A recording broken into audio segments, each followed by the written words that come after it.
Hi, in this video I'll be showing you this. It's the Levoit LTFF 422 42-inch tower fan. And what I want to do today is to show you around the fan, some of the features and benefits that it offers.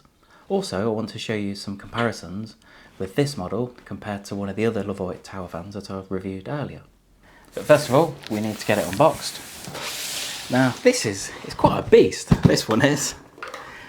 It's a little bit taller than the other fan that I reviewed recently. Now the reason I'm talking about this fan as well is because this has actually done really well. So I tend to get some of the sales data on some of my videos, and it's actually done really well. I'm quite surprised. Well, I'm not surprised because I know how good it was, but that's why I was quite interested to show you this one. And this is almost the upgraded version of the other fan. So these are part of this is part of the feet. So let's just put that to one side. I do remember talking about some of the packaging in the other video, and a lot of this packaging is recyclable, especially the brown cardboard. Always love this. It's nice to see manufacturers putting effort in. First of all, it's good to make sure that the fan will arrive protected. You know, the last thing the manufacturer or the customer wants is for any product to arrive damaged. So it's good that I suppose that is one of the main priorities. Also, a lot of it's recyclable. So once you have finished with the packaging, a lot of it can be recycled as well. I think I need to stand up for this. So I'm just going to put the box down here. There we go. So I will start to pack some of this away in a moment, but let's get some of this unpackaged first, and there we go. So we have got the book of instructions on the outside, but I think what I want to do, I'm just going to get everything cleared away, just get a little bit more organised, and then we'll start the setup process. There we go, I feel a little bit more organised now. So first of all, we just need to put the base on. So these two parts just clip together like that. It's nice and simple. And we've got that just unscrews. And if we just pop that on there, just locate that and then just thread this back on at the bottom. There we are. So that's all in place now. And as far as setting it up, that is basically it. So nice and simple. Only other thing you need to do is to connect this. This is the mains adapter. So it's just out on the back. So there is a sticker on the back here that says power adapter port. And all you need to do is just lean it forward a little bit. Just pop that around there. Plug in. Setup process done. Even beeps at you when you first turn it on. So first thing I want to do is just to show you the dimensions of the fan. Now I think in the other video I did get the dimensions a little bit wrong, so I do apologise for that. I'll make sure I double check my dimensions this time. So see, I can't believe how tall this is, but I'm not going to stand up. So this one, as it says in the description, is 42 inches. So you're looking around 107 centimetres. So it's quite a beast, this one is. Absolutely love it. And if you look at the diameter just of the fan itself, then you're looking around, 6.5 inches, or just under 17 centimetres. If you want to know the base, then the diameter of the base, you're looking so around 12.5 inches, or around 32 centimetres. So I'd recommend, because it is quite a tall one, I know from the view that you've got there. I will show you it in a minute, but you probably can't even see the top of it. But all I say is just make sure it will fit into the space. It is always recommended just to allow some room around the fan. So ideally don't put it too much into a corner of a room, but you just want to allow space for it to circulate the air. So what I've done now, I actually thought it's easier to stand up and to show you the fan this way. First of all, you do get a cheeky little remote control with this. It's quite a nice comprehensive remote. That comes with it anyway, so you don't have to buy it. First of all, when you turn the fan on, you'll see you've got a really nice clear LED display at the top. Now you have got different modes that you can set this on. First of all, if you just wanted it manually operated, you can just adjust from the remote, or you have got some controls on top as well. I'll show you that in a moment, but I think for the majority of the people, you'll tend to use the remote. So you've got the up and down. So you can see here on the LED display that it displays number 1 at the moment, and this will go all the way up to 12. So I'll just show you this.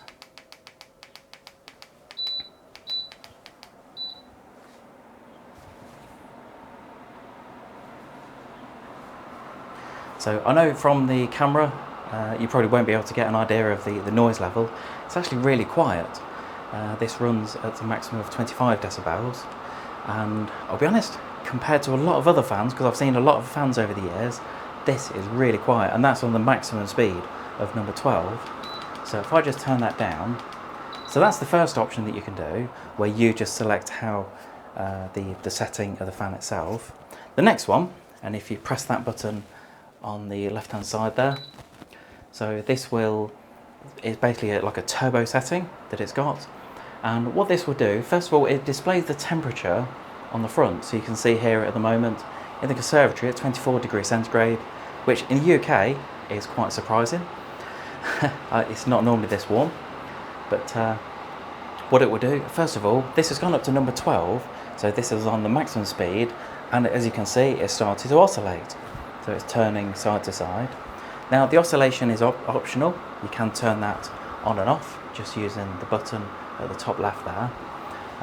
But what it will do, this will actually detect, so the reason it's put the temperature there of 24 degrees centigrade is that once it detects that it will drop 3 degrees, so potentially if it can cool the room down by 3 degrees, then it will go on to another mode called auto. And I'll just show you that.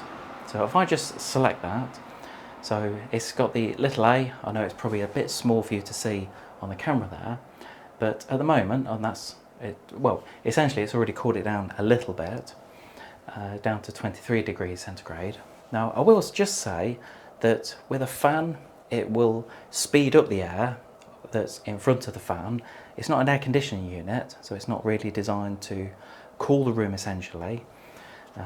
But in theory, if it does have the ability to reduce the temperature of the room within the turbo setting, then it will revert to this function, and this is called the auto function. And what this will do is this will actually adjust the fan speed depending on the temperature of the room. This is absolutely fantastic. I will just read this out because it's I'm not normally a fan of going to the instructions, but what I'll just read out the temperatures and what fan speed it will sit on. So up to 21 degrees centigrade, so these are all in degrees centigrade by the way. So up to 21 it will have fan speed 1, up to 22 degrees it will have fan speed 2, and that goes all the way up to say up to 30 degrees centigrade, that will be at fan speed 10, 31 will be fan speed 11, and 31 degrees and above will be number 12. So if it is really warm, then that will actually adjust the fan speed. So if you have this on all the time, then I mean honestly that feature is absolutely fantastic. So if you're in a room where it is getting hotter, then what it will do is it will actually adjust the fan speed to match the temperature. And the same the other way. So if the room starts to get a bit cooler, then the fan speed will reduce with the temperature of the room. And then you have got something called advanced sleep mode. So that's just at the bottom left there. And if we press that, then what it will do is it just reduces the speed of the fan, and also it's a little bit quieter as well. I mean, it's not noisy by any means, but if you wanted to have it on at night, then you have got the advanced sleep mode at the bottom left of the remote there. And you will find, as it is in the sleep mode, then the display will go off because it's a really nice clear white LED display. If it's in a pitch black room, then you probably don't really want that to be on. So after 5 seconds of you selecting the sleep mode, then that will actually disappear. Also, you have got a timer off function. So if you wanted, then if you just select that button there, then you can actually get the the fan to turn off, and this goes up to 12 hours. So after that time, then you can get it to turn off. And I suppose that's, again, a really good function. So if you want to fall asleep with the fan on, but if you want it to go off after, say, 3 or 4 hours, then you can just set the timer and it will just go off on its own. So if you're not sure whether to go for this version or the smaller version that I reviewed earlier, I did say I'd go through a handful of some of the differences. Now the first one is the height of it. Now I know I've got it standing on a table at the moment, but nevertheless this is still quite a big boy. So this one is 42 inches high compared to the other model that I reviewed, which is 36 inches. One of the other main differences is the noise level. So this model has or runs at a maximum of 25 decibels, and the other model, the shorter version, is up to 28 decibels. So even the 3 decibels can make a huge difference. Despite this being taller and actually providing more cooling air, this is more efficient as well. So the shorter version runs at 39 watts, whereas this model is only at 23 watts. So it sounds a little bit bizarre that it's more energy efficient to run, but that could be something else to take into consideration as well. Now something you have got on the front, and I bet some of you are wondering what this is on the front here, then you can actually adjust the angle that the air is coming out at.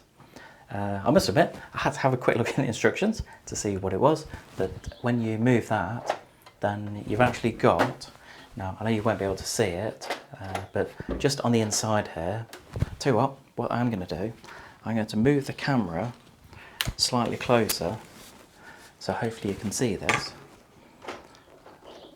So hopefully you can see the blades, you've got they're like little deflectors, and what they're doing is they're just moving the air, so you can move it by, it's around 30 degrees, but that could make quite a difference as to if you were sitting in a certain position as to where the air is arriving at you.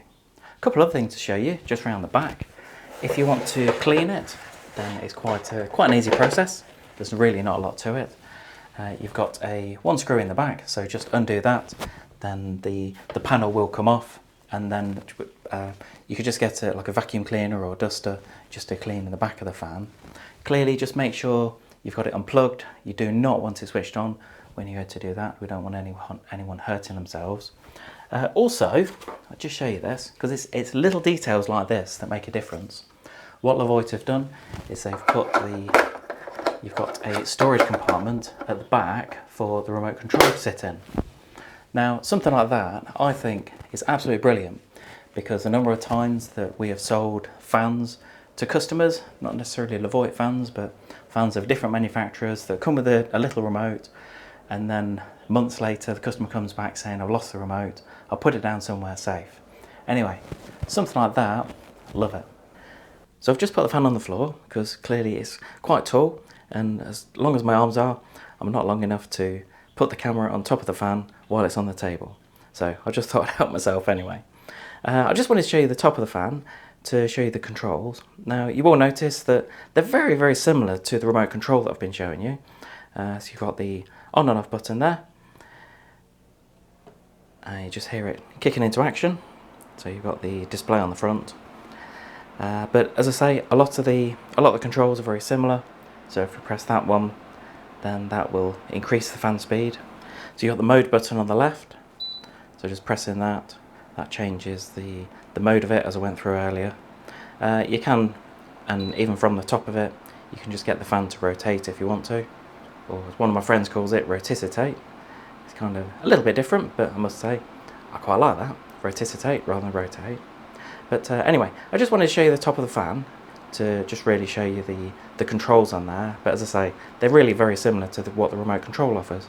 If you're thinking about buying one of these big boys, then I have provided a link below to show you where to get one at a competitive price. Hope you enjoyed the quick video on the Levoit 42-inch tower fan. Must say, I always really enjoy talking about the Levoit products. There's quite a few videos that I've talked about the products, whether it's across different air fryers, a couple of the tower fans, and the air purifier now. But yeah, as I say, I really enjoy talking about the products because they're really good quality, and it's one of the brands in the UK that personally I think goes under the radar a little bit, but it's never a bad thing for me. Anyway, all I'd normally say is please subscribe to my YouTube channel. Just give us a quick thumbs up, click subscribe, leave any comments below. I do always ask for comments, whether it's good or bad, about the video. If there's something, if you've come here to watch the video on if there was a feature that I've not covered. So if you've got any questions on it, just pop it in the comments and I'll get back to you. Also, if you have got one of these, it doesn't necessarily have to be the 42-inch tower fan. It could be one of the other sizes Levoit offer. Then let me know what you think about it, because I do always appreciate the feedback. Thanks for watching.